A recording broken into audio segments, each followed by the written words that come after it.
तर सरकार आणि विरोधी पक्षाच्या प्रस्तावावर आज चर्चा होणार आहे। विरोधकांना विरोधी पक्ष नेतेपद मिळणार का हे पाहणं महत्त्वाचं। नागपुरातील हिवाळी अधिवेशनाचा आजचा हा पहिला दिवस आहे। फडणवीस सरकारचं हे पहिलं हिवाळी अधिवेशन अनेक मुद्द्यांनी गाजणार आहे।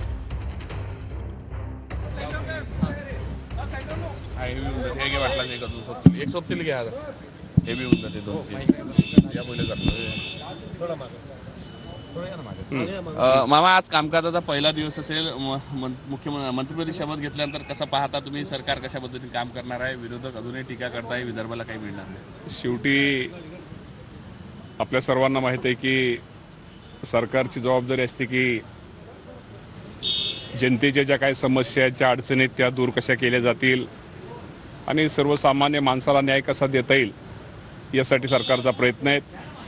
या राज्याचे मुख्यमंत्री देवेंद्रजी फडणवीस साहेब असतील, एकनाथजी शिंदे साहेब असतील, अजितदादा पवार साहेब असतील आणि आमच्या मंत्रिमंडळातले सगळे सहकारी निश्चित प्रकारे भविष्यामध्ये महाराष्ट्र राज्य प्रगतीपथावर कसं जाईल आणि निश्चित प्रकारे माझ्या इथल्या सर्वसामान्य जनतेला न्याय कसा मिळेल ही काळजी आमची सगळीच मंडळी एकत्रितरित्या घेतील।